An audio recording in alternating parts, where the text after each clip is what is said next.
Hello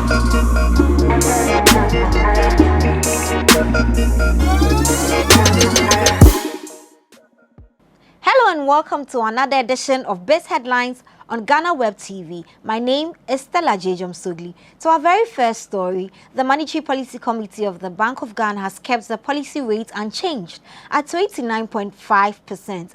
The decision comes after the MPC held its third meeting for 2023 to review economic developments in the country. Let's listen to the Governor of the Bank of Ghana, Dr. Ernest Addison.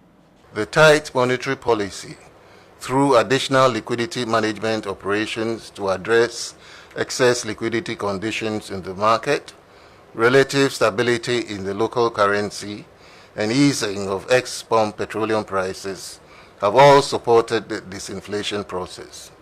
Furthermore, the Bank of Ghana has signed the Memorandum of Understanding on zero financing to the budget to eliminate fiscal dominance and allow for a faster ease in inflation towards the target band. These policies should provide the much-needed anchor to reinforce the disinflation process and reset the economy on the path of recovery. Given these considerations, the Monetary Policy Committee decided to maintain the monetary policy rate at 29.5%. Thank you. Still on the Bank of Ghana, Governor Addison also revealed that Ghana's gross international reserves have increased to $5.7 billion as of May 19 when the first tranche of the IMF loan hits the Bank of Ghana's account. He noted that this is indicative of 2.6 months import cover. Gross international reserves at the end of March 2023 stood at $5.1 billion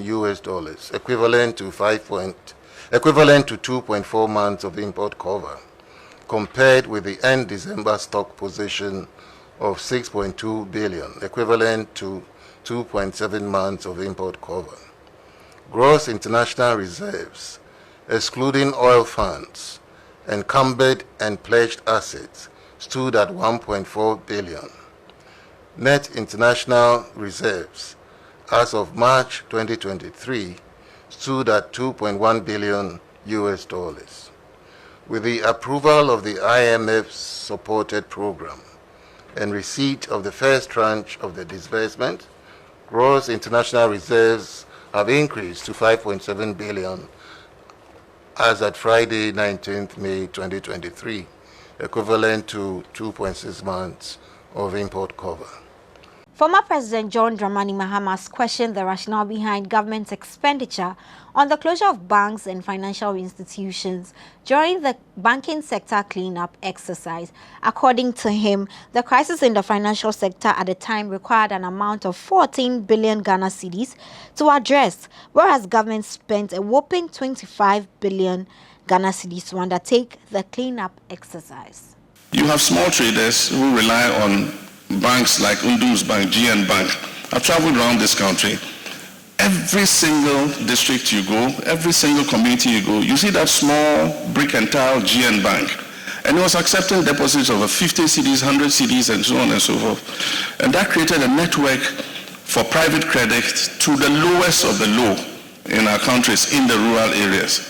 And so we should have thought through this properly. And that's why I said, why turn a $4 billion problem into a 25 billion problem? We could have used far less money to turn those banks around. Government could have done like has been done in other places, where you give the support that the bank needs to turn around, take a part of the equity, and as the bank builds back, it takes back its equity by paying the support that you give. It's been done in many countries. Why couldn't we do the same here? Moving on, a group of 29 civil society organizations are calling for the immediate dismissal of the board chairman of GNPC, Freddie Blay, and also the chief executive of the corporation, Opoku Dankwa. The calls come on the back of recent reports and documents indicating GNPC's intention to sell 50% stake in Jubilee Holdings Limited in a deal with a South African oil company, Petro SA, despite significant revenue potential this interest holds for the state. Coordinator of the Economic Governance Platform, Abdul Karim Mohammed, speaking at a press briefing on May 23, 2023, noted that the persistent involvement of such persons associated with such deals pose significant risks to Ghana's stake and interest in the petroleum sector. Quote, "We demand the immediate removal of GNPC CEO Poku Ashene Dankwa and the board chairman Freddie W. Blay from their respective positions as they have become a threat to Ghana's interest in the petroleum sector." End quote. President Nana Addo Dankwa Akufo-Addo has revealed that Ghana will return to the international capital market to borrow in order to fund infrastructural projects. According to him, the recent approval of the 3 billion IMF loan facility and the successful implementation of program initiatives will set the path for the country to be able to re-enter the international capital market. He made a statement during a panel discussion at the 2023 Qatar Africa Economic Forum in Doha. Do you see that happening soon? Because I know your finance minister said there's no rush to get back. There's no rush to get back, but nevertheless, obviously, why not? Can we not take advantage of global savings? It makes a lot of sense to be able to do that. And the sooner we can do it, better. I think that what the finance minister means is that we're going to try as much as possible to maintain the discipline which is required, which is the most important prerequisite of a successful program. The managing director of the International Monetary Fund, Kristalina Georgieva, has asked persons not to be in a rush to do away with their dollars just yet, as many countries are on their way to pursue de-dollarization. According to her, this was because of the strength and depth of the United States and their capital markets. Speaking at the Qatar Economic Forum in Doha this week, she said, "We don't expect a rapid shift in reserves because the reason the dollar is a reserve currency is because of the strength of the US economy and the depth of its capital markets. Don't kiss your dollars goodbye just yet," she said. End quote.